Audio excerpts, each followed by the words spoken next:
Okay, welcome to Brown and Bonded. I'm your host, Maleni. And I'm also your host, Sane.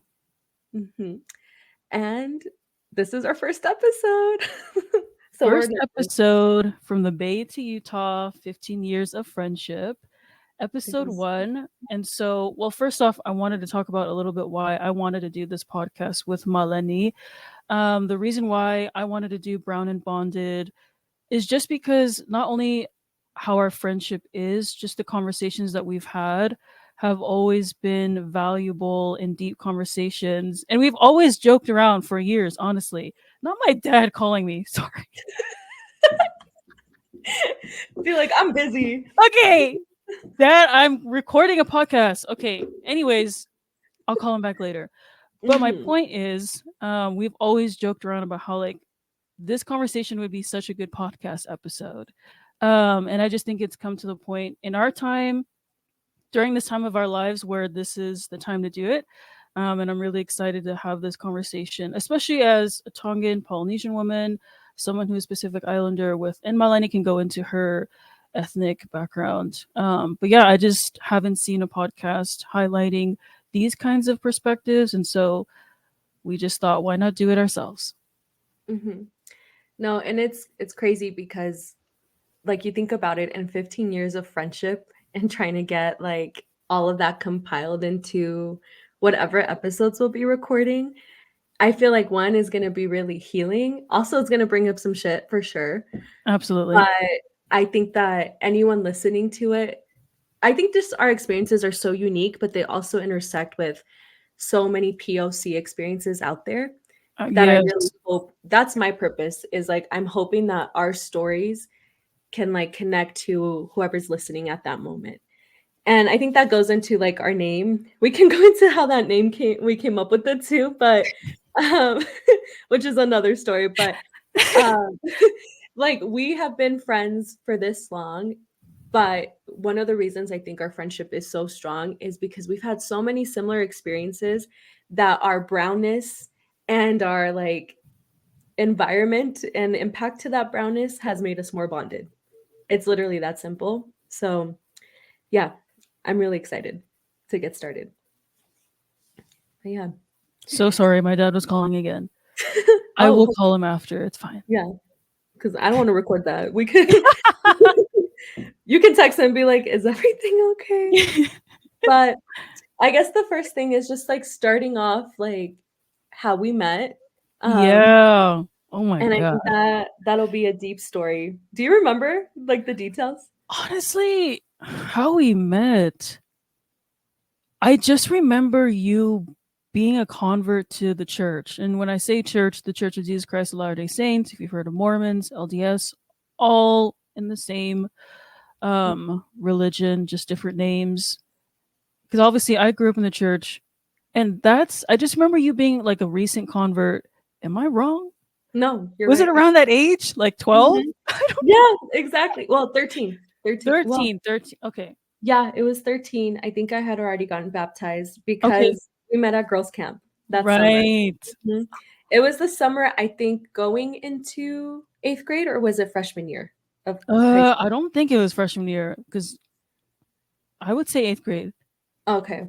Well, let me tell you what I remember because I feel like that was that was like one of the first moments where I was like, damn, it's a little different. But first, so girls camp.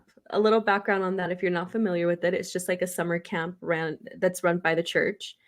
And it was my first year going, and so everyone was supposed to get there at like a certain time, but the ride we got, I was with a few other girls from our like ward.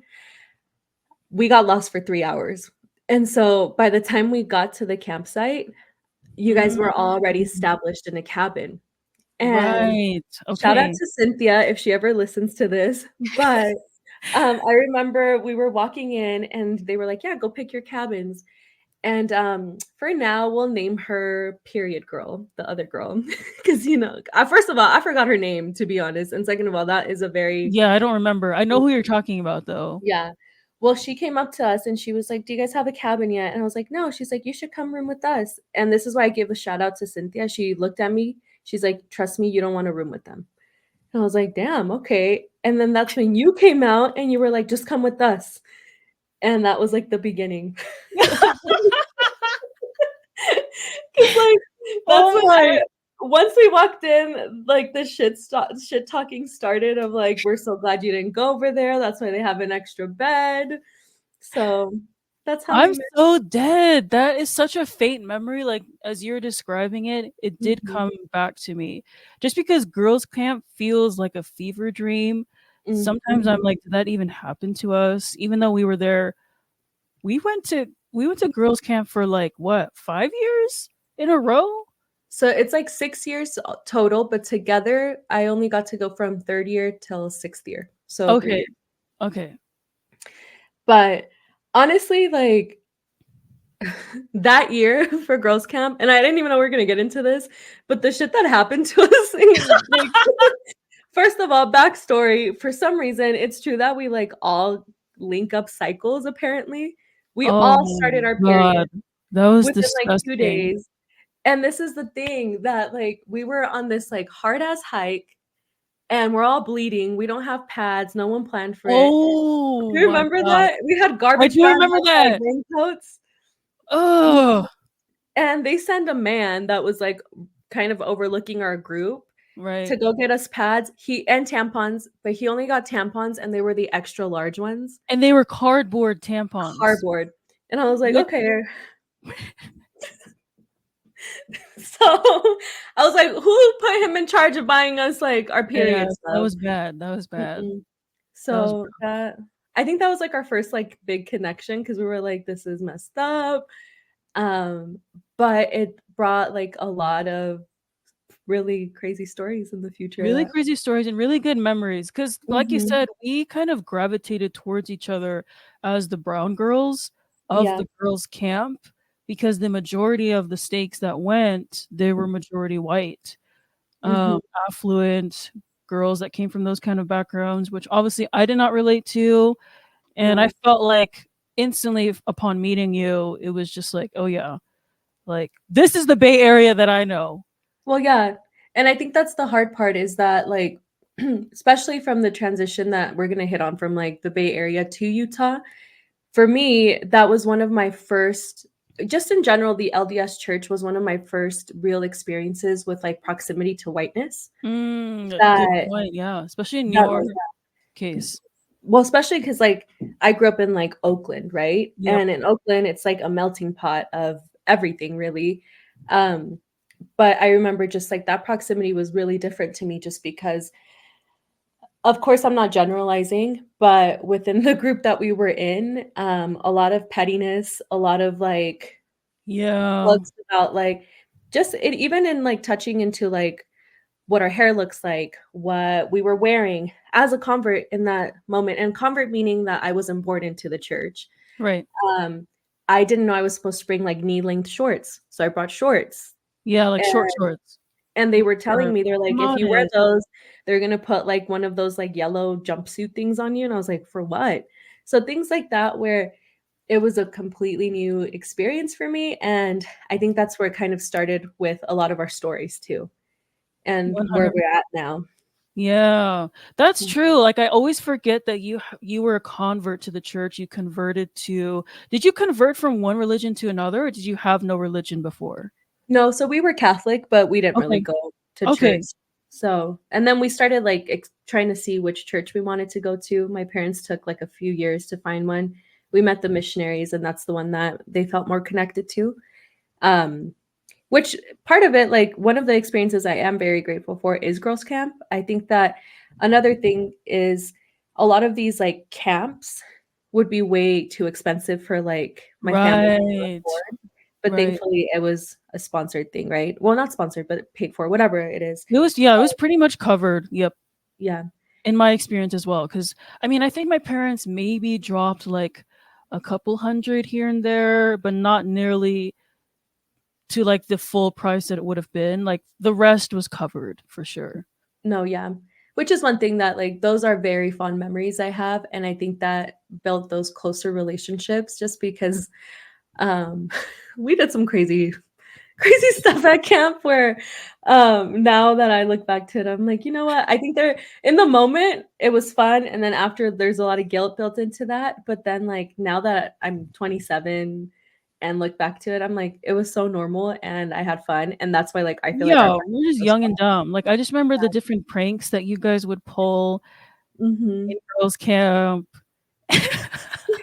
I'm trying to think of like specific ones. And like you said, like we had a lot of experiences that I wouldn't have had just growing up with my family and being in like a lower socioeconomic status and upbringing. Like for example, going jet skiing or going Yeah. zip lining or like actually camping out in the woods, setting up tents, you know, learning how to start a fire. Like those are things that I learned. I think even one year we hiked up to 26 miles. Like I dead Yeah. ass remember that because that was the hardest thing I had ever done up until that Mhm. point. And we had like heavy backpacks, like we were backpacking, we were carrying equipment with us, and we did 26 miles of full on hiking in the middle of nowhere.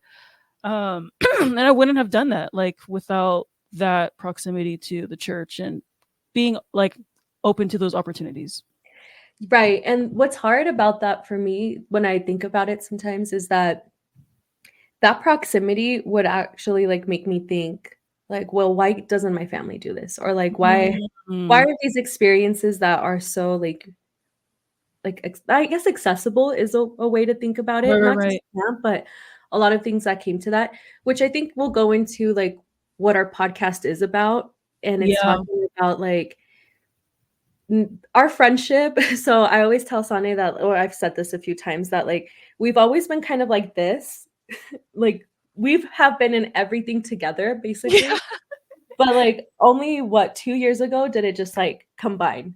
And now it's like Right. intersect, like it's completely together. But we've had so many similar experiences where at this point, like we talk about it and we're like, damn, like we've gone through a lot, but it's allowed us to make a platform like this now. And I don't know if that Absolutely. makes sense connected to what you were saying, but No, that totally makes sense. Like you're saying, like our paths have really been aligned in so many ways. Linear as you can get in terms of like a friendship. Even though we didn't go to the same high school, like that's the thing too. We never went to the same schools. And girls' camp was really our one way where our friendship really did develop. And then for sure. outside of girls' camp, like we went to Mormon prom together. We which that I don't even want to go into that because that's just whatever. Um, Oh my god. There's so many things that, or even like the biggest one was the New Year's dance. That was like yes, the thing I okay, would look church forward to. dances. That's where we really like on top of Mhm. girls camp. That's where we would link up. Like that's where I was so excited to see you, Cynthia, just all of our, you know, friends from the Oakland stake because we didn't get to go to the same church. We didn't, you know, we Yeah, didn't see each other every week. So every once in a while those church dances would be where we would link up. no. And that's why I think like we're hitting on this so much is that we navigated towards each other. We Yes, had like this yes. connection. One, because like even though, yeah, you're Tongan, I'm Mexican, they become similar cultures when you are like an immigrant in the United Yes, yes, States. yes, yes. Absolutely. They have different traditions, different like customs, whatever the fact, but like when you have a shared experience within like the United States as an immigrant family, as first generation Americans, like you will connect with people like that. And I think that's why you 100. and I made that connection so quickly. And even at That's the a age great point. we were 13, like we We were weren't deep young. thinking about this, you know? We Like were I was like, "Damn, you're brown, and that's why you're my friend." No, like it just happened. So No, you're right. We weren't thinking that deep about what like why we were so gravitated towards each other. But you're right, looking back, it really was our similar lived experiences. Me as a daughter of immigrant parents. mm, And I didn't really bring a lot of people around my family or like the apartment that I grew up in because for one, I was very ashamed and embarrassed. mm, Like showing people that I was poor, like and my house was just my dad's a hoarder. So just like mm. everything was a mess, newspapers, boxes on boxes, whatever. And so I feel like you're one of the few people growing up that I wasn't afraid to show you how my family and I really lived and what Yeah. my upbringing really looked like. It's interesting because I guess we can talk about that, like your experiences and my experience, like in the Bay Area, like starting off there, like aside from the church, which played a big part in our upbringing, but Right. like, what was your experience like with That's a that? great question. Like, at least, well, for one, I did grow up in the East Bay area, but not in Oakland, between the cities of Concord and Walnut Creek, which obviously, if you know the Bay Area, I mean, I grew up always having people from Oakland, from San Francisco, from Richmond, Vallejo, coming to downtown Walnut Creek, which is like one of the biggest outdoor malls in the nation. Yeah. So it was weird because I grew up in an area that was very affluent, very white, very like you were considered to be rich if you lived there. Hmm. Yet my family, we were like the poorest of the poor, living like barely making it in a very like affluent rich city. And my parents did that intentionally because they wanted me to go to schools in these rich white areas because they noticed very quickly even as immigrants that depending on the zip code that you came from, Yep. you had less funding, right?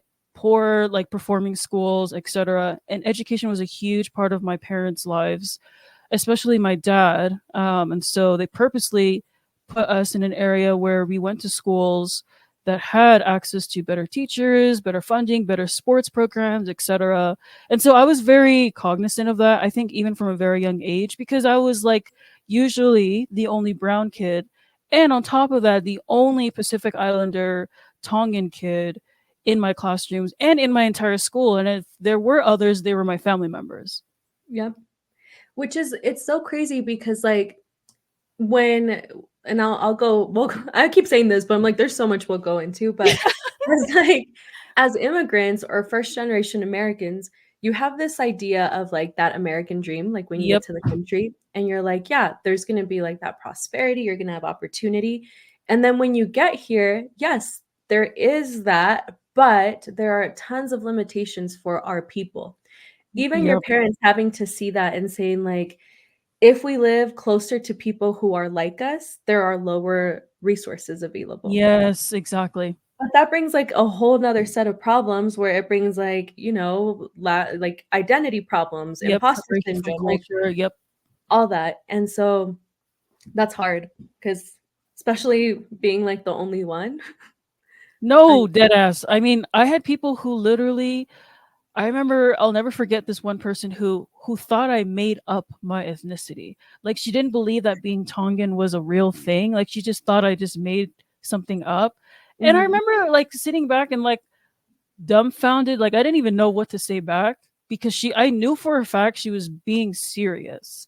And in my head I'm like, damn, like people really don't know that my people, like my cultural background, even just Pacific Islanders in general, like Samoans, Tahitians, whatever, Hawaiians, mhm, like people really don't understand like where I come from or who like my people as Pacific Islanders, what we represent. yeah, Um, and so it felt very not even just like othering, but almost just like, do we even exist to you? Like the fact that we don't exist in people's minds is kind of crazy, right? When you think about mhm, how much like we're so surrounded by whiteness, like you would never think like of people not thinking that white people don't exist. Like that would never ever happen. Like that's never gonna be a statement. ever. Uh, Yeah. ever. Yeah. Well, it's interesting too because I think that a lot of people from what I've heard is like when you think about Pacific Islander, if they're not aware about other islands, they'll be like, "Oh, you're Hawaiian." Yeah, And then like that's the yes. closeness to that. So you're like, "No." It's yeah. Mhm. No, you're right. Exactly. I think Hawaiians, like, that was like the gateway to how it would explain people what being Tongan was. Even though when you look at Hawaiian culture and Tongan culture, we are very distinctly different cultures. Like, yes, we fall under the umbrella of Polynesia and Pacific Islander, but again, right, like, people strip away our diversity when they loop us into the same umbrella because their only proximity is to Hawaii, which was, again, a stolen land. That's the only reason people even know Yeah. about us is because the U.S. colonized the nation of Hawaii. Like that's Mhm. literally it. Otherwise, if people didn't know about it, no, they wouldn't know about Hawaiians either. And that again brings in the topic of like proximity and like how sad it is because you think about like California and you would assume that people would know, but even in that, like depending on your zip code, it Yes. and depending on that zip code, like it it'll be the basis of like who is able to live in that area and who you'd be accustomed to. And then like Yes. feeling that even like for me thinking about it, like if someone comes up to me and tells me their ethnicity, whatever, right? I'm not going to question and be like, "Did you make that up?" Because Yes. like, Right. that like I've been around enough people who are different that I'm like, that's not a question you ask. But sadly, I think that's the problem with like being exposed to other cultures. A lot of people aren't. And that comes 100%. in. Yeah. And I think that's what made me grateful about my friendship to you is that I felt like, well, for one, yes, we had the connection of the church for sure, because I was also one of the very few members of the Church of Jesus Christ of Latter-day Saints at my high school and middle school, just all throughout my education, was one of the very few members. So yes, I will say that's what made me feel connected to you. But what also made me feel connected to you was just the aspect of I felt like I could be myself, and I felt because you knew Tongans, you knew about Pacific Islanders, even like apart from me. Mhm. Just growing up in Oakland, again, right, a much larger Yeah. Tongan Pacific Islander population where you grew up in Oakland, whereas in Walnut Creek, Concord area, there was not any And let's make at it all. clear, like, this isn't, like, 2 hours away from each other. This is a 20-30 minute drive. Yes, Like, exactly. that's the craziness of it. Cause like, my experience with, like, growing up in Oakland, honestly, there's one time this girl said this, and I don't necessarily, like, love how it's said, but I really felt what she was trying to say. She's like, "I didn't realize how brown I was until I moved to Utah." Ooh, And yeah. and, I like, even I felt knew I that was brown, way, even going but, to like white school, yeah. that Yeah. and so my thing is that so I my family I'm from Mexico, and I was born there, and my family moved to the United States when I was 2 years old, and from the moment we got here, well, I obviously don't remember it, but, like, my parents will talk about it, and they said that they had just, like, this big unity ready for them to, like, help them adjust to, the United States and whatever they needed to prepare us for, which is something that I really appreciate from, like, our family members, but it wasn't just that, it was, like, friends, all these connections. And interestingly, like, so we moved a lot when I was younger, and we lived in a, like, multi-generational family, like, household, so Right, I'm not lying when I say, like, 20 plus people, and, like, that includes grandparents, aunts, uncles, right. And cousins. same here, same in It's my so, house. like Yeah. it's a big thing because, like, I actually think that's one of the things that defined my family and I so much is that we did all live in one bedroom together until I was 15. And so Mm. that's a long time, but a lot of people will be like, "How did you do that?" I'm sure that was hard for my parents, but for me, it really established a strong relationship with my siblings and my parents because Yeah. we were always together. But aside from that, like, I grew up I was saying we moved around a lot, and one of the places we ended up moving to was Castro Valley, and Castro Valley is well, at the time, I think it's changed a lot recently, but it was predominantly white, Right, right, and and that was, like, my first well, actually, I went to Head Start, and the Head Start program is amazing because, like, it's, like, an immersion program where, like, they speak English and Spanish, so I was always right. speaking Spanish, but then I went to elementary school, and I remember, like, I did not understand English until maybe the middle of 2nd grade, and Yeah, that's when we yeah. moved out of Castro Valley. So I Mm, remember my mom would tell me, she's like, "Do you know what your friends are saying?" And I'd be like, "No." She's like, "You have a lot of friends, though, like, how are you keeping them?" I'm like, "I just say yes or no depending on what their faces look like." And so my mom said that oh, I'd sit there and be like, "Mhm," or like, "No," and that was it. And I guess it worked, but then my family, we all moved to Oakland when I was in 2nd grade, and that was actually one of, like, the most helpful experiences for me. I know my parents, like, obviously, it was a struggle just because Castro Valley and Oakland are really different. Like, they just, like, very the different. resources and, like, even the Yep. safety, sadly, like, I love Oakland, Mhm. and I will always, like, represent it any way I can, but sadly, it's not the safest place. And so, But for me, it was different because my first day of school, going from a classroom where, again, I was the only person of color, girl of color, right? That I Yeah. could connect with. And like, I couldn't talk to anyone. I went to a classroom where the majority were like Latinos and Black. And so Mhm. that made a big difference. And that's what I grew up with from that point forward, like until I left and moved to Utah for college. So my experience was definitely different. But like again, once we converted into the LDS church, that's when I started seeing like, oh, well, this church has all these like activities, has all these resources, has all this stuff. But even though we were in a Spanish ward, which basically means it's like all the Latinos in one ward, for those that Right. don't know, and then like there was like the Tongan ward, and then there was even like an Asian ward, and then like the Yep. English ward majority was white. I remember one of the things that always made me like sad, but then I was like, okay, thank you for helping, was the way that a lot of the like English ward members would look at the Hispanic ward members, where they would be like, oh, you can't afford this. Like this ward can't afford this. So let's all donate to them. Where like, yeah, but like the way you're saying it is not sounding too nice, you know, like, or like sometimes they'd be like, one very specific experience I remember is they had us practice like cultural dances, and they were like, we're gonna go present it Oh, at yes. do a presentation. And so I was like, cool. So we practiced a ton of cultural dances and we showed up, and it was for the English ward. And so according to our dances, they would donate. And so like it's hard because I don't think that a lot of people who like haven't experienced that kind of almost like, what would you call it when like you feel like you're being presented for like I don't know how to say it. Like No, it's giving like you're auctioning off yeah. like performances and people are bidding on like I don't know, that it's giving weird. Like even when you were describing that, I'm like, ew. Like we're just like the puppets Oh, and I they're thought the audience. and it's hard because like I remember just I even talked to my mom about it. I think way after that. I was like, "Did you feel weird about that?" She's like, "Yeah, but at least they donated. Like that's what we did it for."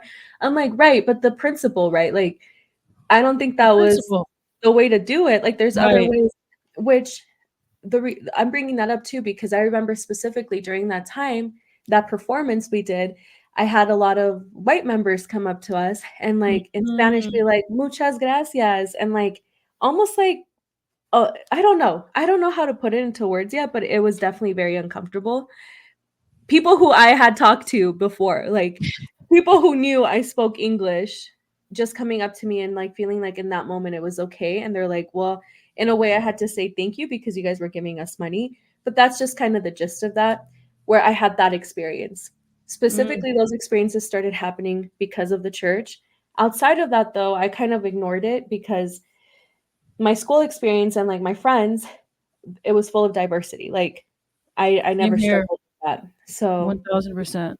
I agree with you. And I even feel like your experience really speaks to how the church like tokenizes a lot of like multicultural and ethnic like racial diverse members of the church, because I felt that way too. Like my family was the family that they would call to sing at like um a church baptism. Like every new convert that came into the church, into our specific ward, like my family was asked to sing a Tongan hymn. So it was kind of like we were like these performers that were just like on deck behind stage, ready to be pulled out whenever. Which, granted, like my family loved sharing our ability to sing in Tongan and oh, yeah. right sharing a piece of our culture. Like I'm not saying that that wasn't valuable, because in a lot of ways it was, but again it did feel tokenizing at the same time, when it was just like, is that our only value to you, is our ability Yeah, to yeah. perform.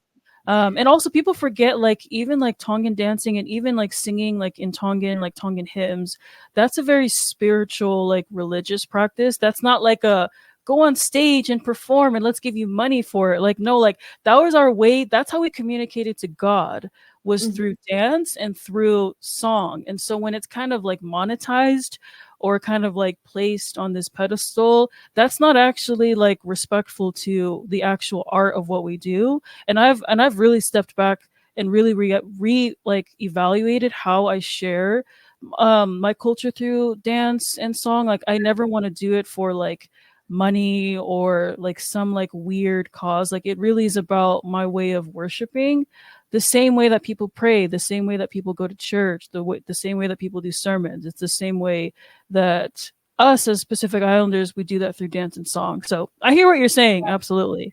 No, that's important because like this podcast isn't intended to like talk about the LDS church fully, but it's such a big part of our experience. Yeah, And we can't escape from it. we can't, like, it's just such a big thing that we both have talked a lot about. But Yep. in that specific like comment, it's not that we don't like sharing our culture. It's like we love that, right? Like that's who we are. That's part of our identity.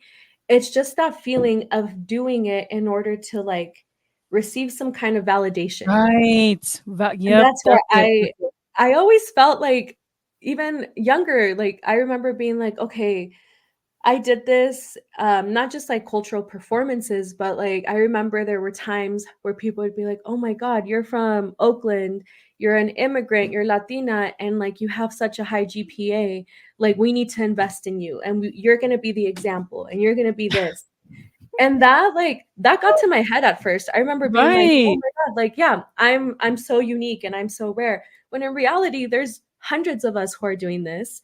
Like, Oh, don't make us that kind of statistic, you know? yes, yes, yes. They almost Yeah. hype you up.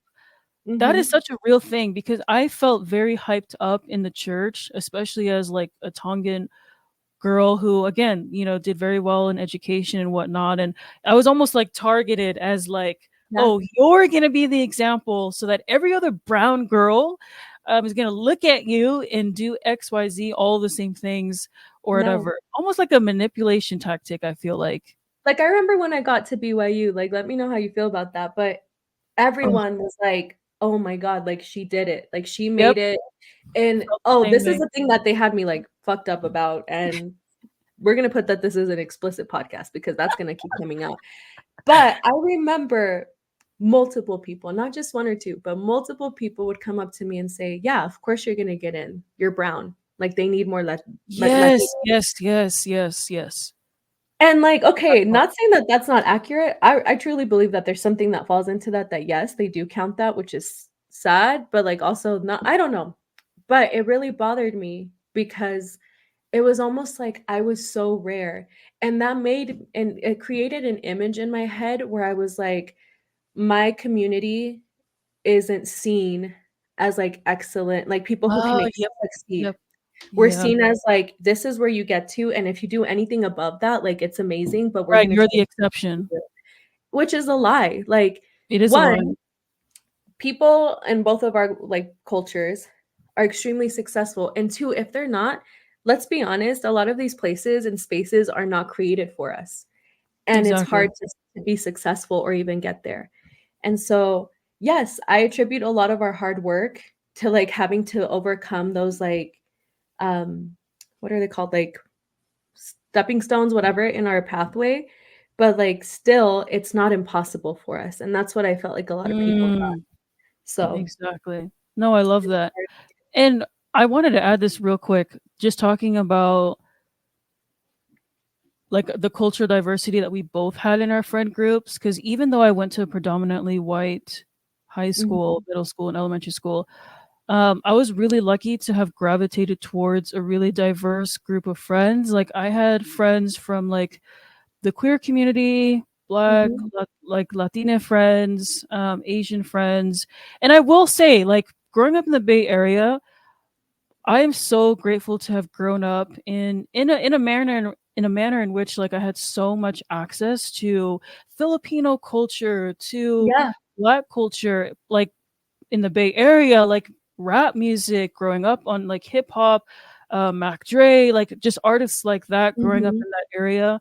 Like I really feel like the Bay Area and growing up in that space and learning about the history of like the Black Panther Party, which originated in Oakland, right? Like those were things that I was very proximate to during my upbringing in my education. And also I will say I kind of was drawn to that on my own as an individual, just thinking about the civil rights movement and how much Yeah. history of that is connected to the Bay Area and Angela Davis, like all of that very connected to. And I will say that was a huge part of my upbringing, adjacent to like my religious upbringing, also being Mormon. Like I had this balance of very radical progressive beliefs, but in Mhm. a very not so progressive church.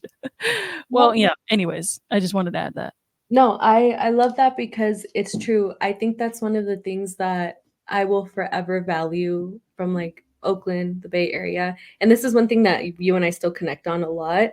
Yes, you mentioned music, culture, everything, but just that like sense of like you are seen, you're included in so many like things that like for me, I don't know, have you seen the Bretman Rock clip where he's like, just change the channel, like that kind of thing? Or, you know, and that's how I feel because I'm like, no, like low key, yeah, if you're watching the wrong thing, like you're not gonna see yourself. But Oakland and the Bay Area in general, like provide so many opportunities for you to see that excellence with your like community. And I wish I could move back.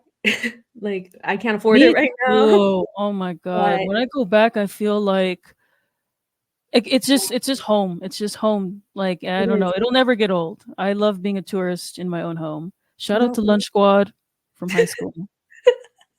well, and that's You know who you I are. think that's the biggest thing. It's just like, you know that I don't know. I guess we can get into like moving to Utah because I keep thinking like I always know that if I go back, I'll always have that sense of like my identity is like seen Yep, again because I've 100%. had to create that here for myself. Yeah, yeah, yeah, yeah. And I because okay, well let's talk about that. Like Yeah, let's get into it. moving to Utah. Utah. Utah. First of all, I'm gonna start off by saying Utah, you have beautiful mountains, you have beautiful outdoor Beautiful scenery. rocks. Let me Love you got some nice rocks. But let's talk about the real stuff, right? And I guess okay, I'm gonna be honest. Right now, I just recently started a job at UVU, and I'm really excited about that because Period. UVU, from the 2 days I've been there, has shown me that like that Bay Area sense does exist here if it's Ah, created. But let's talk about BYU specifically. I think that's the big one. yeah, So do so you want me to and start? Melanie, we Mhm, graduated in the same year, 2015, correct, from high mhm. school. And Yeah. so we both got accepted into BYU Mhm. 2015 of fall Yeah. semester. Um, and I should add this fact: when I was a junior going into my senior year of high school, I did the Summer of Academic Refinement program, short Yeah, you for did. SOAR, which is basically BYU's way of like recruiting brown students to come to BYU. Didn't Mhm. really know that at the time. It didn't really click to me at the time, but found that out later during my actual college experience. But that really helped me kind of solidify my decision to go to BYU because, and Melanie can touch on this too, my parents were not in the financial standpoint to even help with college. Like it was really up to me to find scholarships, to find anything and everything that would cover my college education. And out of all the schools that I got accepted into, BYU was the main one that was, well, obviously the cheapest Yeah. option Mhm. and provided scholarships that, again, would cover even housing costs, just textbooks, everything. So that was my main reason for why I chose to go to BYU. And Yeah. it would give me a chance to kind of experience college life and just like independence away from my family. We're both the oldest. We didn't say this earlier, but we are both the oldest children and also oldest daughters in both Mhm. of our families. So that's a huge aspect of both of our identities, I would say, and especially for mine. And so I knew I wanted to have really a space and time for myself, and that's why I chose to move away. But that was also really hard moving away from my family because so much of my family dynamic really relied on me, was really dependent on me. And so but then the other side of that is education was the only way that was going to help me get more money to then help my family. So it was like a double-edged sword thing that I just had to deal with both sides of that. But yeah, coming to BYU instantly my freshman year of freshman year of BYU, excuse me. And And Utah, girl, both of Utah, them. right? Just like the beginning Mhm. of my time in Utah was Mhm. just, oh my god, like I still remember feeling so out of place. And mind you, I went to a predominantly white high school, so in my head I didn't really think, I was ready to enter another white space. Like that wasn't scary to me. Like I have navigated white spaces my whole life. while still being true to myself. And so I didn't really feel worried about that. I was actually excited to go to a school where I wouldn't be the only Mormon. For some Yeah. reason, I had this idea that if I was in a They space promote where, that a lot. They yeah, promote that a lot, yeah. yes, where like you would be in the space of other people who believed in the same religious beliefs that you believed in, that you would feel the sense of community. That could not have been more wrong for my first semester, second semester. I felt so on the outside, so on the margins, not welcomed, not accepted for a number of different reasons. But I wanted to give you time to kind of talk about your transition from No. Oakland to BYU. Honestly, like, copy and paste because it's almost the same thing. No, but no, seriously, it so back to a comment I said earlier where, like, Sane and I have always, like, been on the same path, but Yes, just never, like without it's never even trying, it's just happened. Yeah. the exact same thing. So, Sana and I at the time, like, yeah, we were friends, but we weren't, like, close friends. We wouldn't really talk. She lived on the other side of campus, so, like, we didn't have that connection, which I wish now that we did, but I Me think a lot of too. change had to happen in order for, like, our connection to be very deep because we were Yeah, both in this mindset. But true. my transition into BYU, very similar, like Sane mentioned, like, we both are the oldest daughters, so I was the first one in my family to go to college in the United States. Oh, and same here. Yeah. Yeah, which is, like, a huge deal. I remember my parents Freshman, have been preparing that for, like, my entire our life. whole lives. Yeah. Um, I'm also a DACA recipient, so that played a Right. big reason onto why I went to BYU. Um, Right. so for those of you who don't know, DACA stands for Deferred Action of Early Childhood Arrival, which is basically like a work and school permit to be here lawfully in the United States. And we have a whole episode coming on how that has been going for us, but Oh, yeah. um, but Me my too. thing is that, like, so with DACA, there are a lot of boundaries and limitations, sadly. Restrictions, I want to say more, because you can't apply for financial aid. California does have like a DACA FAFSA, but like it's not much that they give you, Right. right? So I applied to a ton of the UCs and I got into the ones I applied for. And I was like, my dream school was UC Santa Barbara. Like that's the one I wanted to go to. Mm, But then I saw that tuition and I was like, I don't want to go here anymore because like I there's feel no way. that. I want to Like go to UCLA, UC Berkeley, any UC all of those, really. any UC, because Too like expensive. it's just where like I grew up. I wanted that. UC Santa Barbara has a private beach too. I was like, Oh, it's so nice. But anyways, um, so uh with BYU, I had a lot of support from leaders in the church to like apply for it. right. And to this day, like, yeah, there was a lot of stuff that happened in the church that we'll get into that at some point too. But I am very grateful for those leaders who helped me through that path, that whole step by step of like applying for school because my parents like obviously so like they just Same didn't know what here. to do. And Yeah, the also young they woman help leaders with helped like me. Yep. yeah, they help with financing too, which is like the biggest thing. That's something that I still will see these leaders and I'll tell them like thank you so much for what you did for me because they got me to like be able to fulfill that or accomplish that dream of going to school. So it was a very hard transition though because similar to what you said, Sane, like I feel like as the oldest daughter, I was kind of that like in a sense of like a glue for my Yep. family. And part of me, I was like, this is what they've prepared me for. But Yeah. I felt like a big sense of guilt with my siblings. Mm. Oh, That yep. to Sense this of guilt. day, like I will talk to my brother, my sisters, or the little one too, because he was so small. But and I'll just like almost apologize that I left.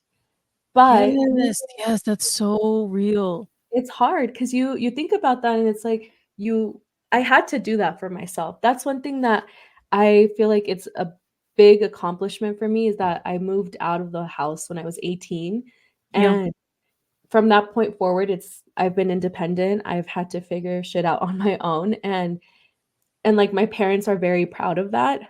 But when I talk to like my siblings about it sometimes, thankfully I've been able to keep that close relationship with them, but they'll like express that it was really hard for them. Like they would tell me, "Yeah, when you moved out." Same for my siblings.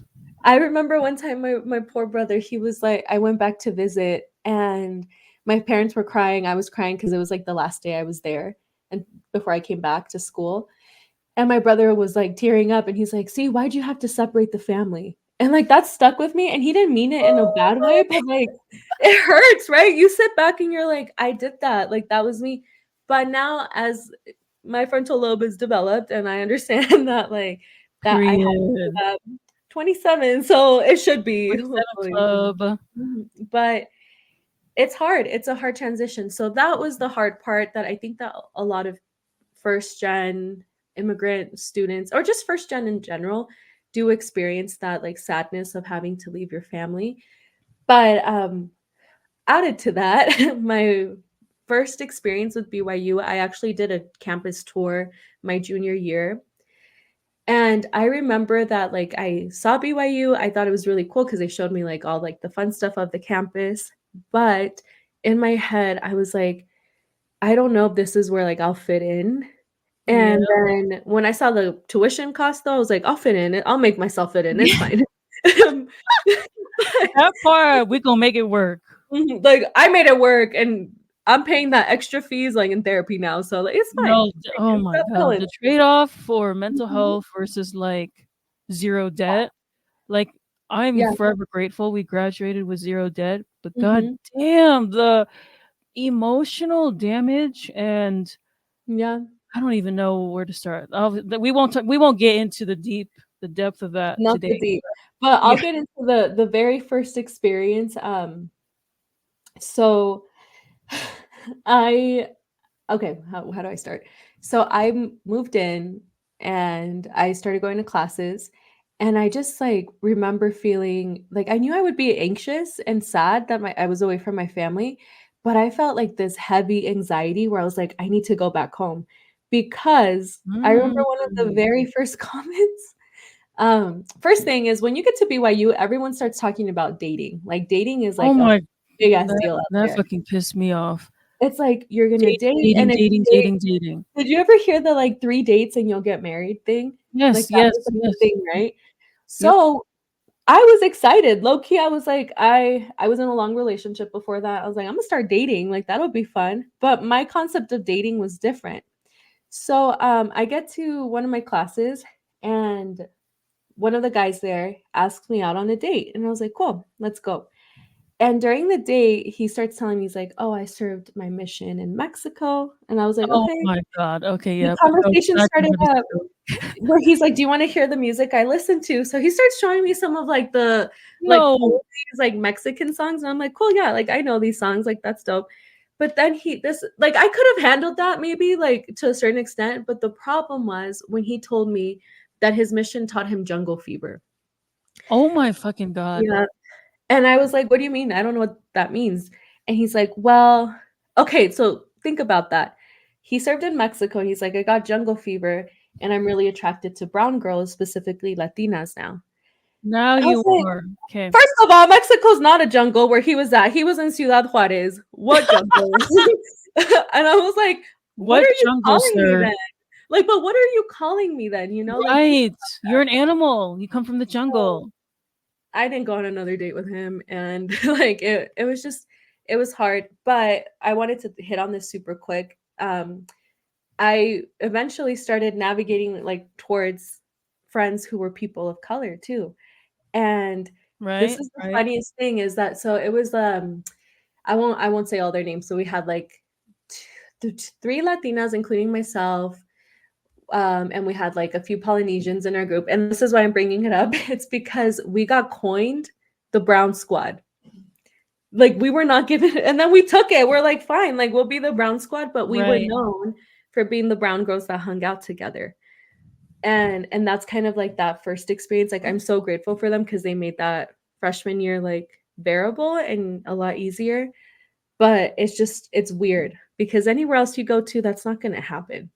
It's So not gonna happen. It's not even gonna be a thought. Like, you're not gonna be grouped together because of like that reminds me of when I was in high school. I said shout out to Lunch Squad. That's what we call ourselves, but people nicknamed us the Ethnic Squad. oh, Which again, it's like the same idea of like why, like for what, like anyways. But I agree with you. Like that dating story that you brought up really brought me back to, because I never dated in high school. I had no prior dating experience going into college. So having that be the forefront of like what is the most important thing in your college experience, it was very weird for me. I didn't necessarily feel excited. I think I yearned for like the experience of like what does Yeah. a first love feel like? What does it feel like to be affectionate or to kiss or whatever the hell? I did not experience that at all in like my freshman year of experience. I think I've shared this experience with you before, but I remember being asked out on a date by someone in my ward at the time. Later, come to find out, it was a prank. Like it was a joke. They had pulled my Yeah. name out of a jar. They had names of, I guess, other girls like me or whatever, or the girls that just weren't asked out or like weren't the most desirable, right? And I was one of them. Oh, Obviously, yeah. that's why my name was in the jar, and my name got pulled, and so he was dared to ask me out on a date, which he did.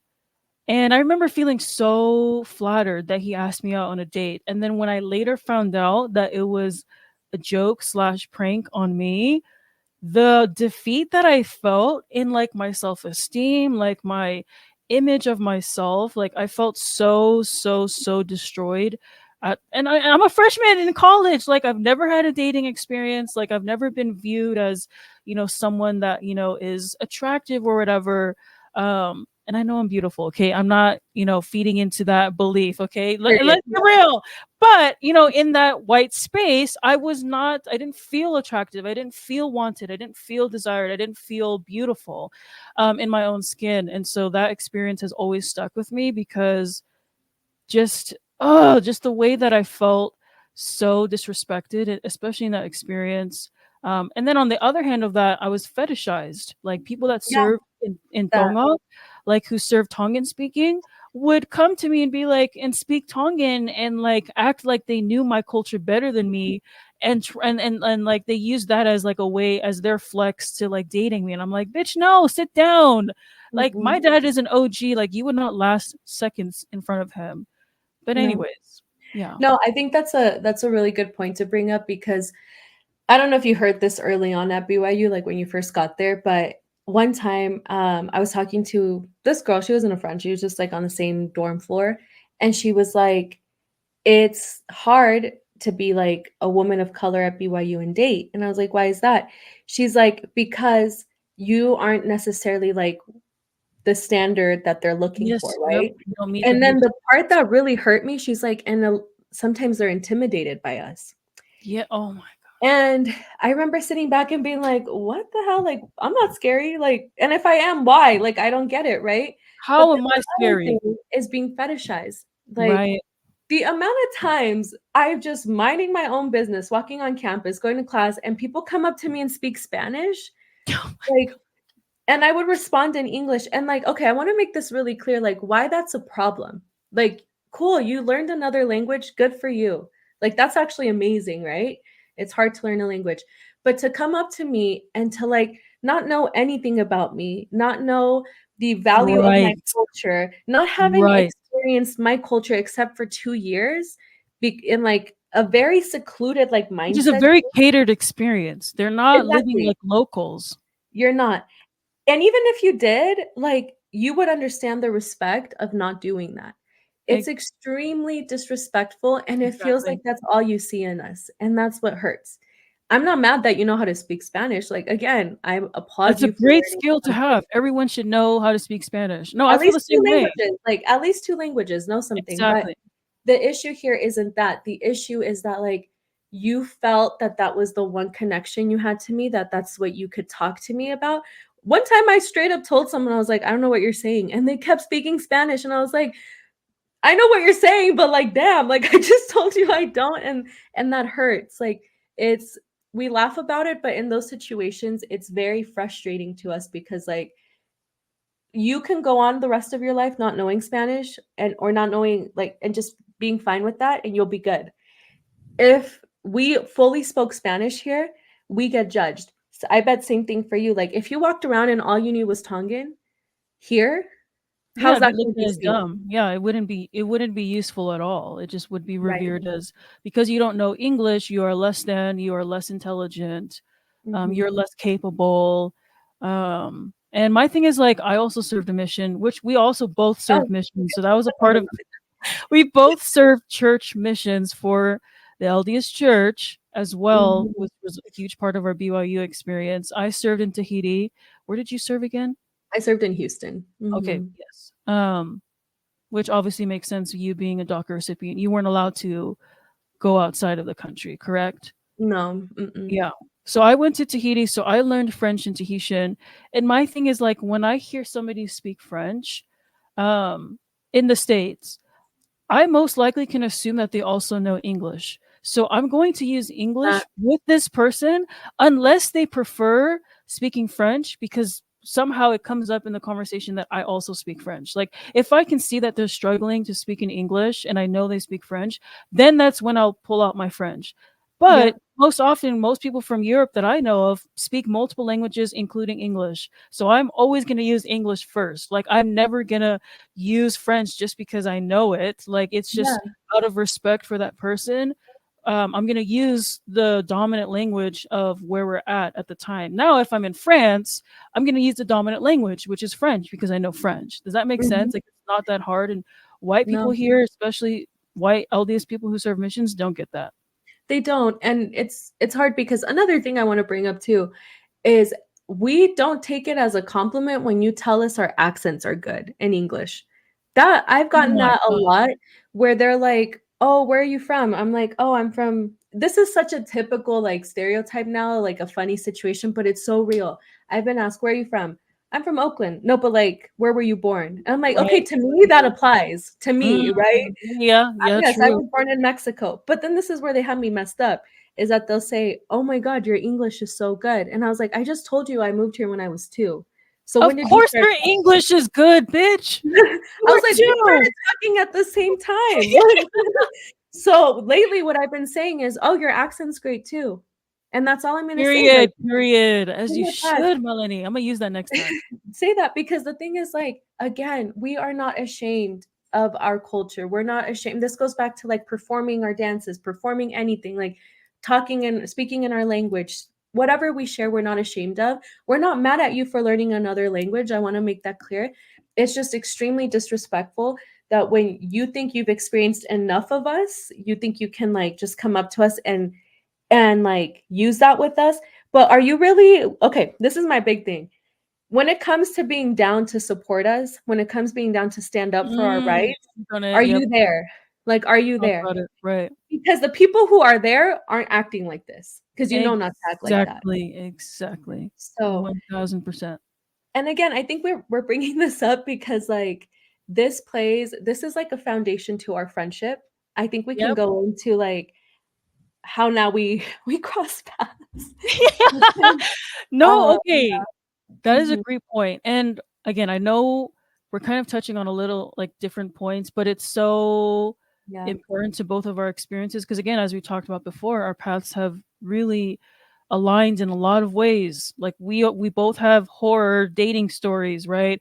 We both mhm, have horror experiences with, our culture and like microaggressions at yeah, BYU and again navigating white LDS spaces. But really, I feel like what even though we didn't see each other a lot throughout our college experience, um, I think there's two parts to it that kind of brought us back together, at least during our college years.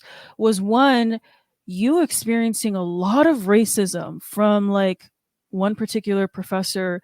And at the yeah, time, you were aware that I worked for the diversity, collaboration, and inclusion office at the FHSS college, which I believe both of our majors were in that yeah, college. Yeah. mhm, Okay. So we were in the same college department. And so I was in the diversity, basically I'll just call it a DEI office. It was the first of its kind. I was on the student committee, so I had a lot of access to, well, for one, the dean. yeah, So basically the mini president over the entire college department, and I had access to all of the administrative levels below the dean. And so I was in charge of like initiatives, even helping like address implicit biases in professors and in the hiring process. So Maleni was very aware of my work at that time in college with that specifically and reached out to me to help her with her specific case, which was really horrible. Like, and I'll Yeah. let you touch on that and speak on that. And the second part to that, which what kind of led us back to each other during our college years, was our faith transitions. At that same time, I was very secretive about it. I was very quiet about it. It wasn't necessarily something that I was trying to hide, but just because of, I didn't want to risk my college Yeah. education because I was so close to graduating. And obviously serving missions that put us further behind in, finishing school, right? Yeah. That was, about 2 years of, school that we took a pause on. I didn't want to risk, my standing with the church, which at the time I was in the process of leaving the LDS church Mhm. completely. And only a few people had known my ex-boyfriend at the time, maybe it's one or two like friends that I worked with in the DEI office, and then eventually you um was someone that Yeah. came to find out that I felt comfortable sharing that information with, because you knew me, you saw me growing up. We grew up, for the most part in the church together, and Mhm. so you were like a very trusted resource and safe space for me at that time, dealing with that. Yeah. No, and I'll touch on that too because I think that was okay, well, first of all, that professor, this Oh, is this is the biggest thing. Like, Sonia, you just went through what position you had, right? How there yep, was this committee, basically a DEI committee yep, it was. structured for it, where you worked with the dean and administrators. Cool. Yes, Let's make that very clear because you already said that, but I want to emphasize that. yep, So I was experiencing huge microaggressions to begin with from this professor. It was my second to last semester, and it was one of my core, like one of my like last core classes. I want to say that like I yeah, needed to pass. right. You It started needed this needed to pass, like it for wasn't like an graduation. This elective. wasn't an elective. You needed this class. And I remember it started off as microaggressions in the sense of like, and also in a way harassment. Not in a way, Yes, it was it was. No, harassment it was harassment. because it started off with him like kneeling down next to me and putting his arm on my shoulder and What? being like, No. oh, and so okay, backstory. I sat in his class like towards the front. It was me, and then there's this other girl, the only two people of color there in that entire class. She, Right, I can't remember what her background is, but she's not Hispanic. We look completely different. Make that very clear. right. He came up to us one time, got on his knees and like put his arms on our weird shit. And then he's like, I'm glad you two sit in the same seats every day because I couldn't tell you guys apart if you didn't. And I remember like I'm more of like a like quiet, like keep to myself person, but this girl was more so.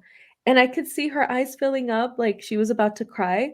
And I started wanting to cry too. And I was like, how do we respond to that? And I just looked at Yeah, him what like, the fuck do you say to that? Because right now I'm yeah, just like, you're dumb as fuck. that's what you respond. But when he's your professor and he has that power Exactly, and that like power authority dynamic. over it, yeah, Yep. that there were many comments like that.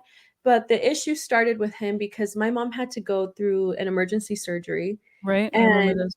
I had to fly out. Like I needed to be there for my mom. And I messaged all of my professors, all of them. And everyone except him responded with like, for sure, take care of your mom. We'll let you know if you miss anything. Families first. He decided to send me a 4-page email about good, better, best decisions, saying like you chose the good decision, but This the shit is best one would be crazy. to come to class.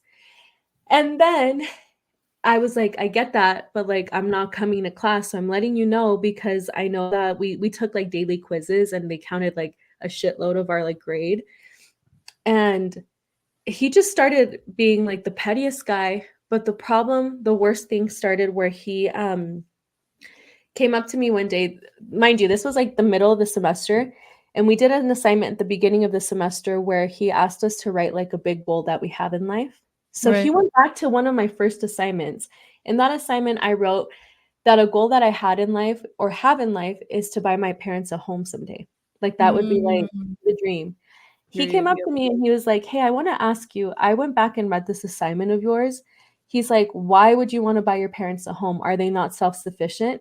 And I looked at him. I was like, Why the fuck would you say "Yeah." that? Beginning of class, I'm like, no, like I just they deserve it. My parents are hardworking people and I would love to do that for them.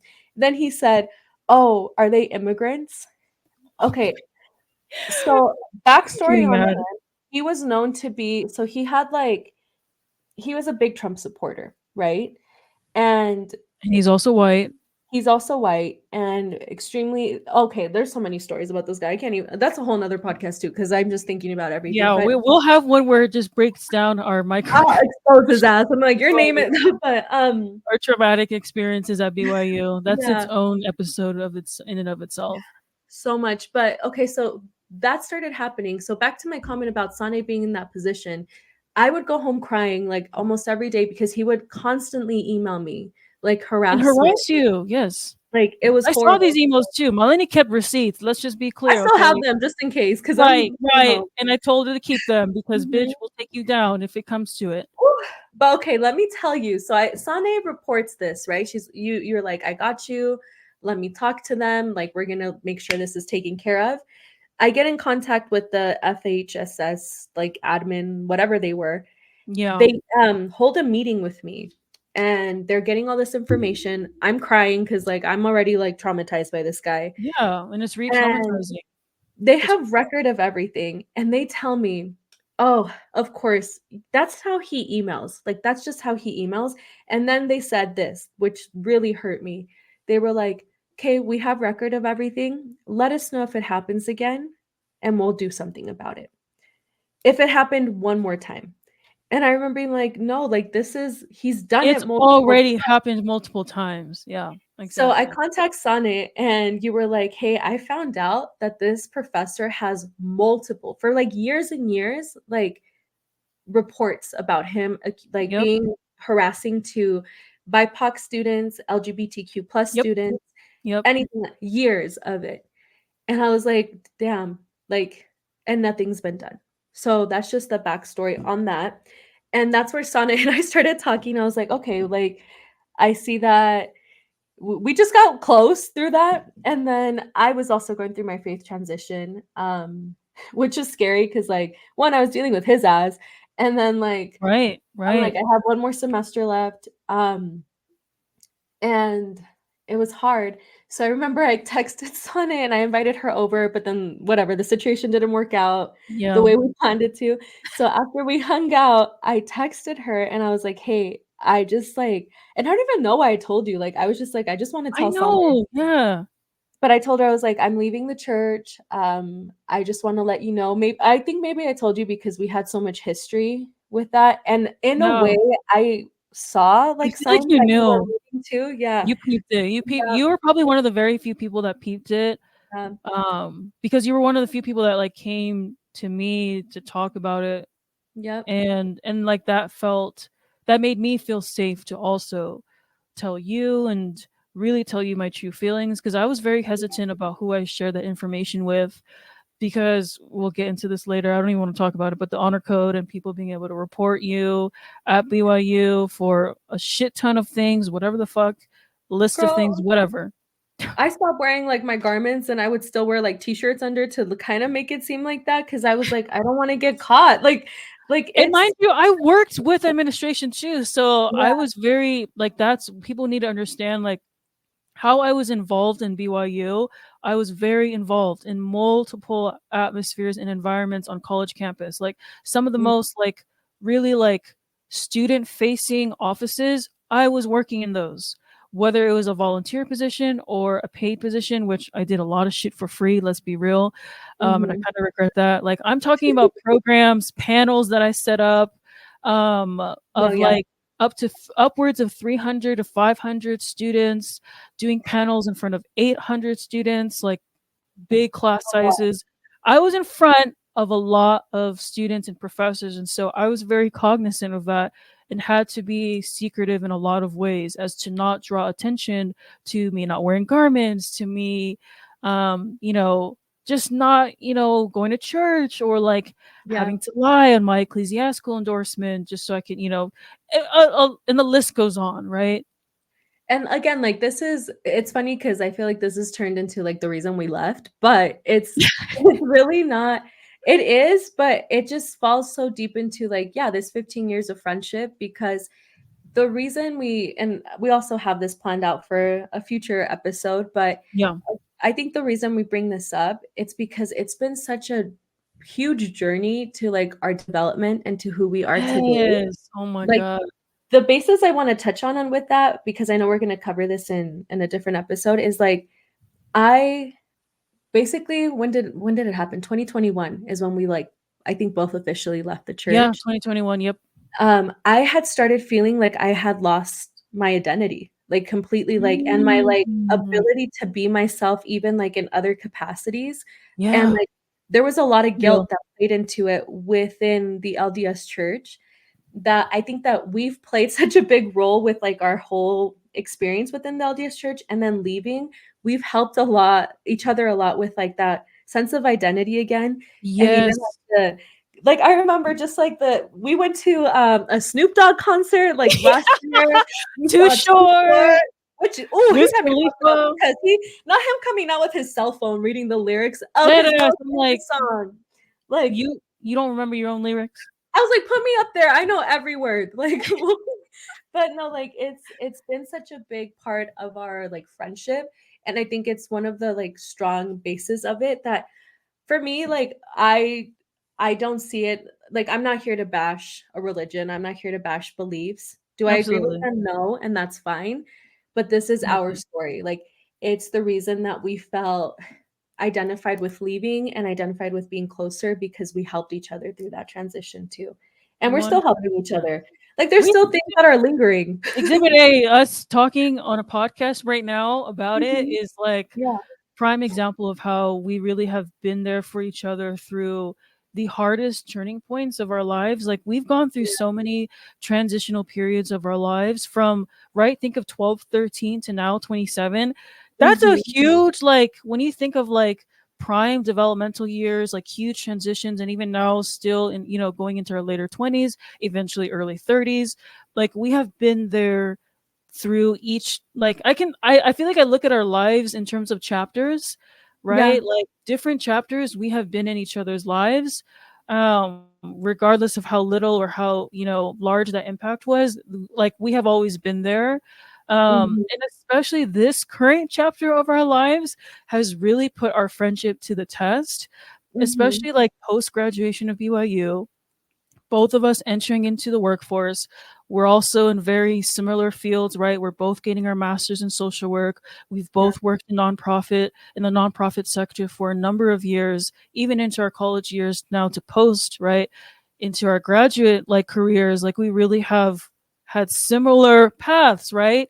And kind of leading back to this past year of 2023 when you Mhm. experienced damn near being deported, that was really like and Yeah. you, and I'll let you go into that, but I just want to touch on the fact that that was such a huge turning point in our friendship because I remember having that first phone call with you and reflecting like almost like in my mind it was like a movie, like in movies where you have like those flash of different scenes Yeah. over the years.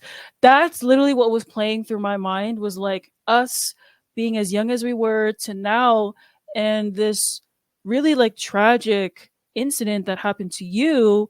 Yep. Like this was no longer like, and I should add too, I have worked within like immigration for a long time. I run an immigration community group called Utah with All Immigrants. Started that back in like 2022. But before that, I had like hosted, planned out events in terms of advocating against ICE, like hashtag abolish ICE, and really advocating for. Oh my God. Don't get me, guys, because I'm serious. Right? I'm Oh scared. yeah, okay. Yes. Anyways, No, it's okay. but obviously, I have worked in immigration for a long time, and really because of my passion, being a daughter of immigrants and seeing what my parents went through, and my Mhm. friends, people like Maleni, people, my friends. I'm one of 5 organizers of this community group, and the other 4 are all DACA recipients. So similar Yeah. experience to Maleni. Maleni knows all of them, and so through that immigration group that we started back in 2022, we started planning rallies in Utah County and Salt Lake County, and really trying to bring awareness to the issue of immigration because, first of all, it's already an issue that's convoluted. It's already an Mhm. issue that is super controversial, but we really wanted to humanize it and really bring to life these stories that are so important, that are so overlooked. And again, immigration is often immigrants like Melanie are often criminalized, and it's so wrong. And so that's something that we really try to focus on. And so with that being said, that was kind of my background, which Yeah. obviously led to Melanie's situation. No, and I think that's why we've hit so much on like just this podcast alone, like with experiences in white spaces, experiences within like the LDS church, experiences like BYU. They they allowed us, sadly, maybe not in like the most like uplifting and building you up way, to like really realize the struggles that BIPOC, immigrant, all these communities go through. And we wanted to talk a little bit about like intersectionalities with that. Like Oh, yep. there's so many things that Huge. you face, and we just really want to hit on that and talk about how like we hold on, is this good? Okay, hold on. Okay, Okay, sorry. I'll you're let, good. but Wait, I hold on. said, oh no, is it good? Okay. Yeah, I Okay, think so. yeah, I think we're good, but don't worry, I'll fix. But I think we wanted to hit on those things because yeah, it's our reality, but also I hope that this podcast will help someone listening to us who may be in a similar situation, like whether it's within a religious aspect of it or like being immigrants, being first gen, being anything like that, being in a PWI, like you are not alone. And I know that we say that a lot, but like genuinely, there's so many people experiencing this. And like yeah, we're here to help with that. But even with, I know that that's what we're going to talk about, like just a little sneak peek into our next episode. We're going to hit on that advocacy that Sane and Utah for All Immigrants did for me and for me to get home. Like this isn't just like a distant story anymore. Like this is us. Like this is what Yeah. happened. Because of our friendship, we have this story. It was traumatizing, but the moment I got back home, I was like, damn, like I remember being like, we need a podcast. Like that was a lot. So it's crazy because it's just it's been a long journey, and I hope it continues for years and years from now, because there's just so much support through friendships like this. And that's even something we wanted to talk about, like elements of a strong friendship. Like it's being there through like all the changes, through all of the ups and downs, and All being of there it. support. Like truly that support. And that's the epitome of us, like in our the title of our podcast, Brown and Bonded. Because we've proven that throughout all these years, like the bonds that we have, it's so hard to describe, but again, through our actions and through just us being here and even just talking about this, it just goes to show how much we've been through and how much our friendship means to both of us. I mean, I can go on and on for days. I could write a novel just about how much our friendship has meant to me. Um, Mhm. and even now, like in my life, going through so many different stages of life, it is comforting knowing that I do have you as someone who is a constant Mm.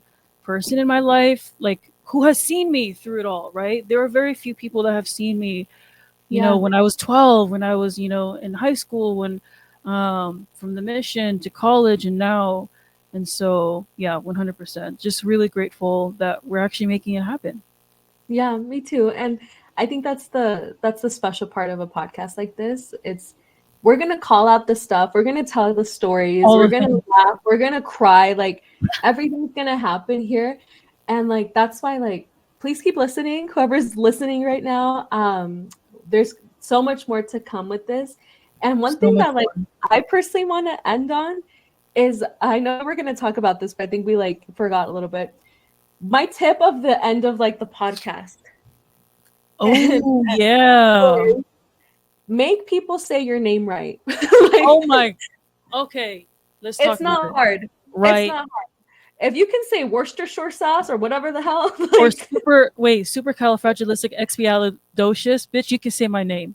you can say our name. So take the time. I've only done this maybe the last 2 years of my life. I've been correcting people. And that was an identity issue for me because I've been called Mulaney my entire life. I like that name, but that's not what my parents named me. That's Yeah. not what it meant to them. So make people sit down. Say ask them like, "Did you get that right? This is how you say it." Like my name is pronounced Ma Lenny. Like Yep. Ma and Lenny. That's it. And that gives you power. So Fane, you go for it too with Yes. So, well, I won't get into my actual name, but yes, I've had people. That's another whatever. Taylor asked me the other day because I was telling him, I was like, Sane has a long name. Like it's like I told him, I was like, it's like a story. Like It is a it's story. beautiful. And he was like, "What is it?" I was like, "I don't know, but I'll help her tell you someday. It's really beautiful. I just don't know it." No, yeah, it's really long.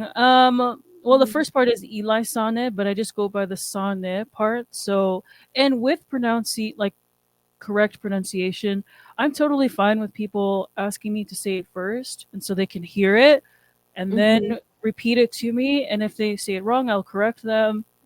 And I just don't know if people like are afraid to be embarrassed. Like I don't know what it is, but for me, like I have more respect for you if you actually put in the effort to say it in front of me and try to get it right, however many times it takes you. Yep. Because I say every person's name right, like Yep. Sarah to Emily. Like imagine if I like purposely said it wrong. Like that's just not your name. Like that's just stupid, you know. And also No, spell my name right. that. Spell my The name and right. that's the thing, like, again, Imma go back to my point so I can end on this because this is my rant for, like, my whole life. We aren't mad at our cultures. We love our cultures. We love what our backgrounds. We love our stories. It's just the way that they're presented to us by people who don't have the experience, and that falls into the way you pronounce my name. My Yeah, name is my family. My name is me. My name is part of my culture, and absolutely. I don't get offended if you ask me multiple times because you're trying to get it right. I get offended if you're like, "You, I forgot." Like that's the problem. Yep. And don't go around saying women of color get offended easily. That's not true. It's we've been put in situations where you make us feel offended. Like that's the Right. shit. So it's just for all the women of color out there, like take that power, have that power over at least your own identity, and like that's gonna be the biggest game changer for you. So Absolutely. And just anyone who has, a cultural name, yep, regardless of gender identity, own it. yes, that People can learn it. You don't they need to can. baby people. Don't know. I had someone say, "Can I call you M?" I was like, "What the What? fuck?" She's like, "Your name's too hard." I was like, "If I can call you, never mind. I won't say that. I'm not gonna end the podcast on that." But yeah. Right. I feel you though. So I guess we can cover that. Like we are hoping to do a weekly podcast, Yes. and we're really excited about this. We're gonna start getting more input on like what you guys want to hear, but we're definitely brainstorming a lot of episode ideas. Yep. But it was really just like a girl chat with like your brown friends, and I think Exactly. that's really important to have. But yeah, anything you want to end on? No, I think that's everything. I love that. I think that's a great way to end. Cool. Follow. Well, You need to follow Brown and Bonded. yes. We'll be on Instagram, YouTube, Spotify, and Apple Music. Yep. So, yeah. So we'll be back next week with Brown and Bonded.